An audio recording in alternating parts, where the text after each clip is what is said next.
All right, so not too long ago, I was brushing up on some of that AWS training, and it got me to take a closer look at their API gateways, and something caught my eye. Apparently, you can use it with mock integrations, with mock data, instead of having to wire it up to a bunch of ready-to-go backend services or repos. You can just configure it with some test data right there in the console. And since I'm already a bit of a fanboy for using mock APIs, it's got me wanting to build a proof of concept and take it for a test drive to see if it's actually a practical, fully capable tool that I can, in good faith, recommend to other developers and testers. Lord knows, with all the code AI's been cranking out these days, a test engineer's going to need all the help they can get. Now, mock APIs are actually pretty useful for helping front-end or client developers who want to be able to work independently, writing code and showing it off to customers and stakeholders, to be able to iterate without having to wait for back-end services to get built and deployed. For that matter, maybe your architect hasn't actually decided which of those back-end dependencies are going to be the best fit for your solution. They're going to want to be able to defer some of those important architecture decisions to the last responsible moment, or at least until you've had a chance to sort out all those fuzzy business requirements.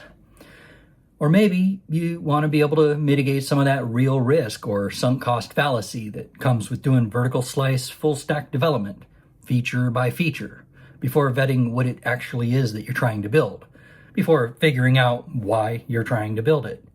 So yeah, mock APIs, just like in-process mock objects, let you code right up to the edge of the part of the system that you care about. I mean, with mocks, it's actually possible to get your client applications into a totally code-complete state before a single line of code's been written for the back end. That's basically what we're talking about with this whole domain-driven design thing. Okay, so here we go. Even though this is just a proof of concept, I still had to make a couple of small decisions. For one, I'm using a Mac, so I decided to use VSCode. It gets the job done, and I figured it'd be good to see how it handles proper .NET solutions. And for that matter, I decided to use the latest version of the framework. .NET 10 just dropped, and it's got that long-term support. And I've been wanting to get more familiar with some of that new syntactic sugar anyway. I think, for the most part, what you're going to see here is pretty simple and self-documenting, regardless of whatever language you prefer to use. That said, just remember, this is all throwaway code. You can go ahead and download it, but you definitely don't want to use it for production. Now, as far as the architecture goes, it's pretty simple. I'm not going to be deploying this app into the cloud or anything, so running it local is going to be just fine. There's no UI, so I figured I can just spin up a test project with some unit tests, and that'll cover all the use cases I want to show you. The tests are going to invoke methods in a client library that'll, in turn, make calls to a transport layer responsible for handling all the HTTP calls to the API. I went ahead and called it library catalog, so all my use cases fit within a basic business domain of a public library. Get your books, place holds, and so on. The transport hides all the gory details about AWS and the API gateway itself. The gateway is going to be regional, so we're not going to need any of that global edge location stuff. And finally, instead of having the gateway configured to call some Lambda or EC2 hosted backend logic, I'm going to configure it to leverage the REST API's built-in mock integrations. Okay, so for this demo, I'm going to take a bit of a test-driven approach to set up the mock API. So let's open up the library catalog test file. Up at the top, you can see I'm using XUnit, and here you got some private fields, configurable base URI for endpoints, reusable catalog object, and a transport class that gets injected to keep the business and API-specific logic separated. And I'll skim through the test real quick. First, we're going to get a library catalog record by ISBN, and then a list of books by title. And here, we're just going to simulate paging. Down at the bottom, a couple variations on posting a hold on a book. All right, so now we can click on the testing view and do a little red-green refactor. I'll just run all the tests and we can watch them fail. And that's a good thing. It means our code's not actually hooked up to anything yet. So now we can just get started setting up the mock API.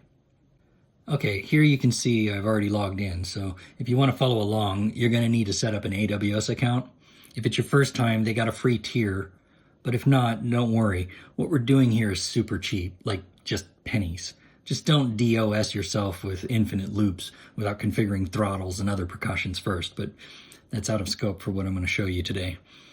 Now, once you're logged in, go into the API Gateway page and click Create an API. And as you can see, they got quite a few options. REST API is the one you want for mock integrations. Click Build. Now we're going to keep the default, New API, and from there you'll give it a name, Mock Library Catalog or whatever. Here you can see the options for the endpoint type.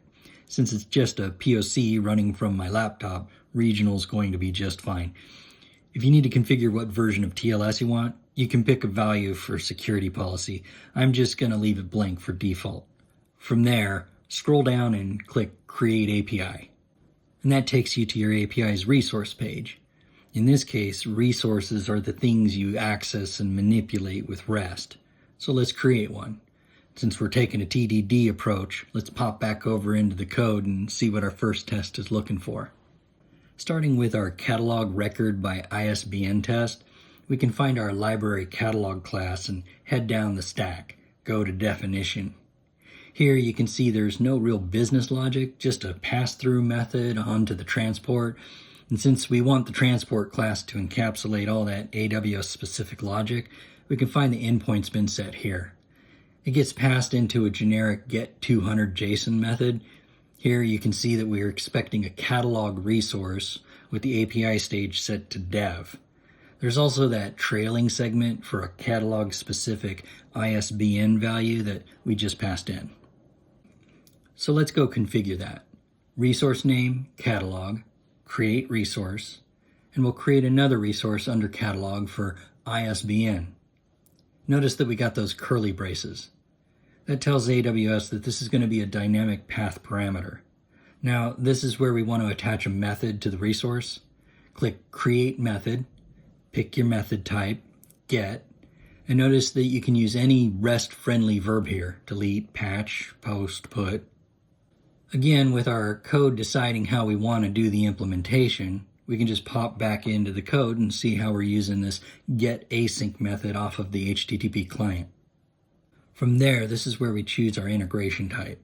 You can point to lambdas, other HTTP endpoints, or even AWS managed services, but what we want here is the mock. Select that, scroll down, and you can view and configure the method request inputs. Expand request paths, and you'll see that our ISBN path parameter has already been added. All right, so you can just click Create Method. And with the new Get method selected, you can see the execution flow. Each part's got information about the request and response and how to intercept and transform it if needed.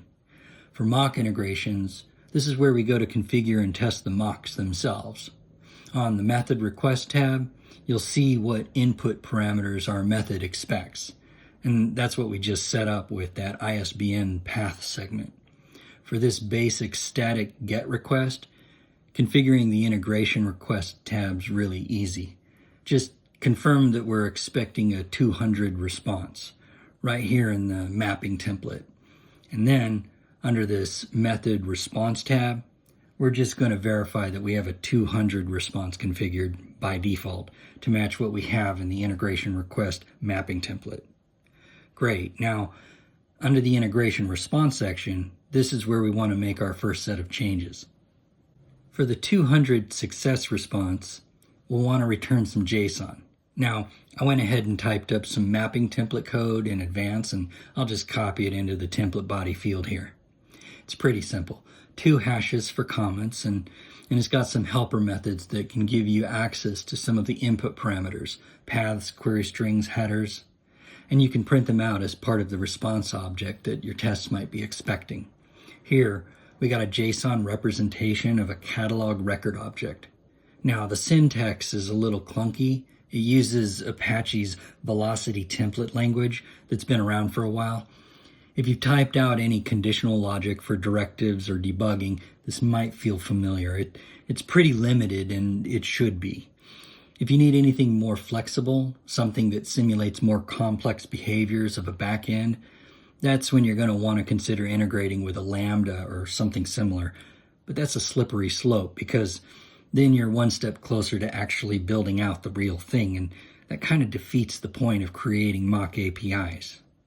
Okay, so once you have that in place, you can go ahead and save your integration response information. From there, you're going to want to hit that test tab. This is where you can put in some test values and make sure you're getting the responses you expect. Super helpful for troubleshooting the templates. You'll see the response the way your client will see it, along with the status code and execution log. Now with that, you're ready to deploy your API. From here, you'll get prompted to select or create a stage name. We'll enter dev to match the stage name we used in our URI path in our code. After that, it's live. Now, for get methods, this is easy to test. Copy the invoke URL and paste it into your browser. You'll have to type out the resource segment, catalog, and any ISBN number. Hit enter. There's your response, and you can see your ISBN value embedded in the JSON. Great. Now, if you simply hit run on your unit test, it's still going to fail.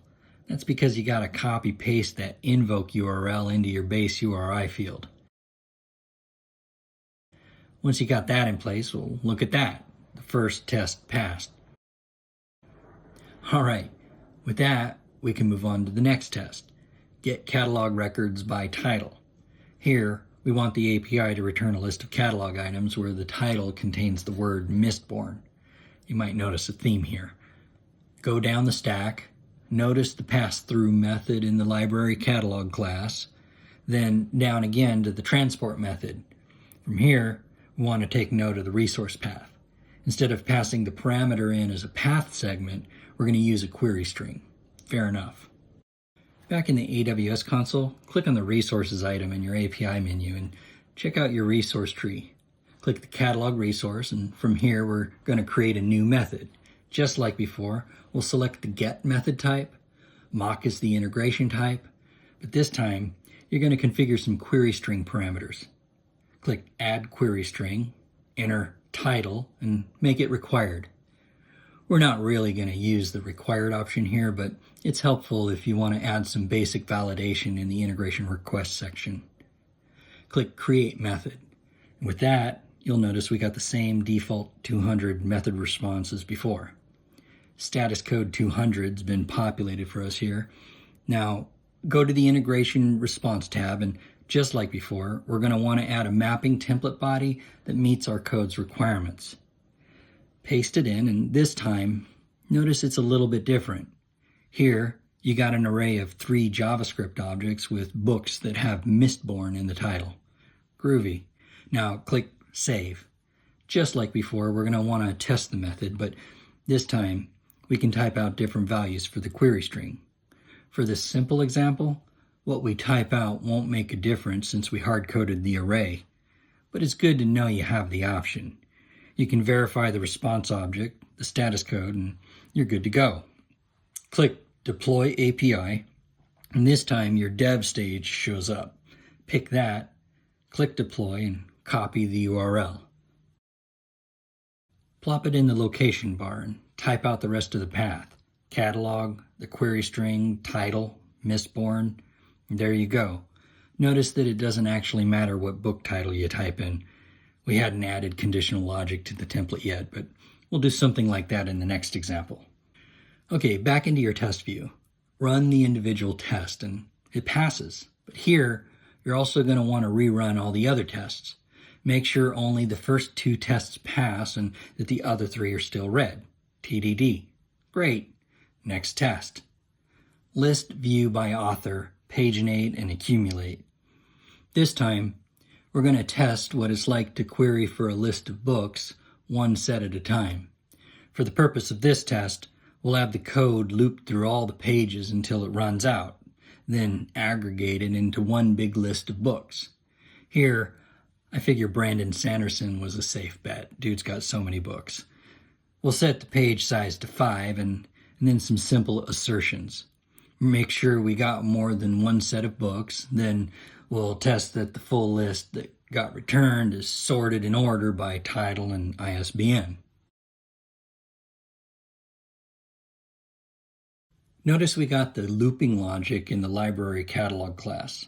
I consider this to be business logic. After all, the API doesn't care what you do with the paged results.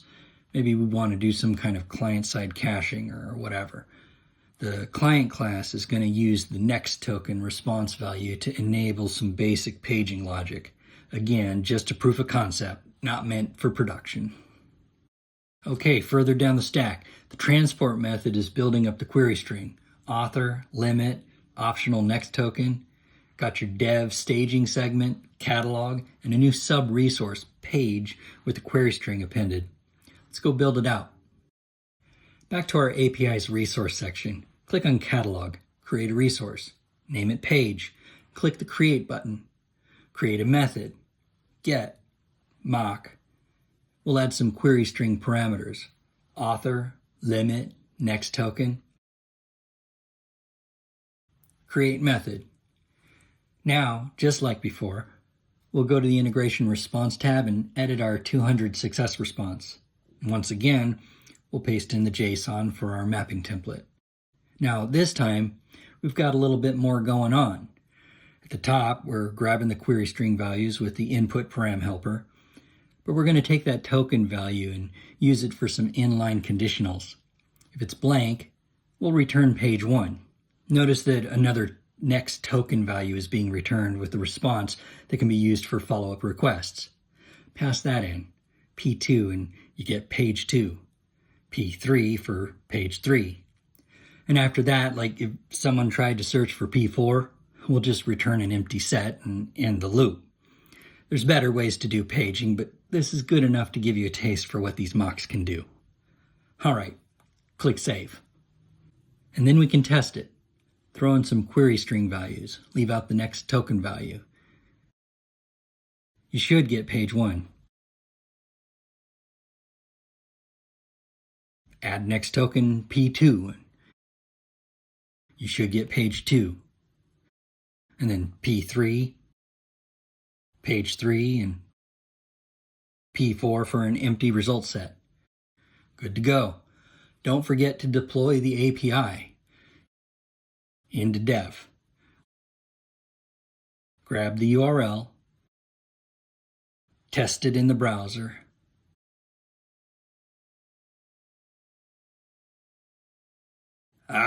don't forget the question mark goes after the resource. Looks good. Back into the code. Run all your tests. 3 out of 5. Great. All right, final stretch. We're going to build the API endpoint for these next 2 test cases together. That's because we want to test setting the response status codes conditionally based on data that gets posted to the mock. For the first test, we're going to simulate placing a hold on a book and getting a success response sent back to us. And we'll do that by passing in an ISBN and valid patron ID. The second test is similar, except we'll be expecting a rejection due to an expired patron ID.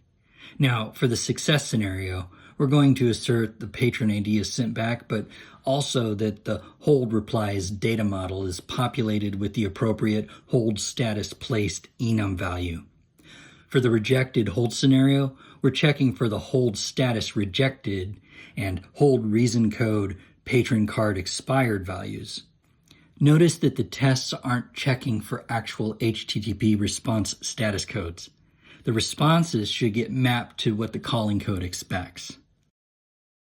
All right, go to definition and down the stack we go. One more time and into the transport. Now, something to point out here. Unlike our previous test cases, we're mocking a post to the REST API with conditional responses. This one's going to get a bit more complicated. For one, we're going to pass in some helper functions, actions that'll help us map the JSON response into our .NET data objects with enums. You'll notice that the conflict response object has 2 enums getting set. If you scroll to the top, you can see we've got a read-only field initialized with our JSON serialization options, including this one for mapping enums. I guess it's common enough that they baked it into the framework. Pretty cool.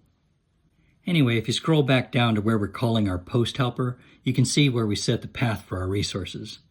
We've got our dev staging segment and a new hold resource. Makes sense.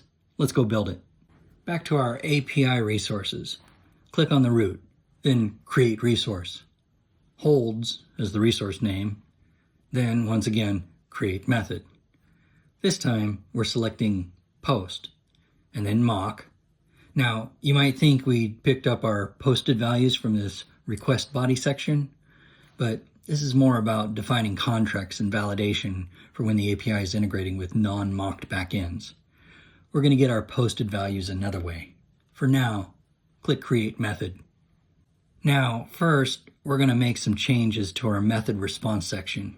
If you look back in the code, you'll notice that our transport class is expecting 201 and 409 response codes, created and conflict, as opposed to the usual success or OK. That said, back in our method response section, we're first going to want to delete the 200 response. After that, create a method response. Set the status code to 201, hit save. And then do it again for 409. You should see both of them on your method response tab. From there, we're going to also make a change to the integration request settings. We'll have to make changes to its inbound mapping template, so click Edit and scroll down to make changes. First, you'll notice we changed the default status from 200 to 201, but also, because our client posted data, we're not going to have access to it through the usual input params helper. That's because the body usually just gets forwarded onto the back end to get dealt with. But if we want to make the data available for our integration response mapping template, we've got to copy the request data into the context. It feels a little hacky, but AWS has some decent documentation on how to use the context override with their mapping templates. I've linked them in the repo. Now, don't forget to hit save and then on to the integration response tab. Just like before, we're going to delete the 200 response. Then add one for the status code of 201. Now, if the back-end integration supported conditional responses, we'd also create one for 409, but we're going to add our own status override in the mapping template. So you can just hit save. Next, hit edit on the newly created 201 response, and you'll see the familiar mapping template field. Click Add Mapping Template and enter application/JSON as the content type. It's blank by default. For the template body, paste in the velocity template text. Here, we got a couple new things going on. You're able to retrieve the body request values that you stored into the context. Set those to local variables. Then we can echo the ISBN and patron ID back to the client. But what's more is that we can conditionally set the response based on the patron ID. Here, it's real basic. If it's the expected expired value, we'll override the status code to 409 and shape the rejected payload to send back to the client. Otherwise, we can send back a placed response, and that's it. Hit save. From here, this is where the testing tab proves to be really helpful, since we can't really do posts in a browser, not without a tool like Postman or a test harness. So go ahead and enter a request body for the expected 201, created response, and then the same for 409. And there you go.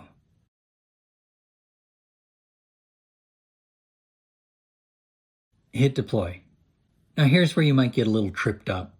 If you head back to your test view a bit too quickly before AWS has had a chance to properly deploy the API, your tests might still fail at first. That's okay, just give it a minute and try again. And there you go.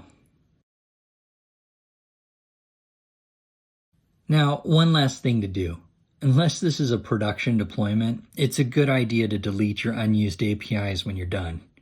And that's real easy to do. Go to the API page, make sure your mock API is selected, and click Delete up there on the top.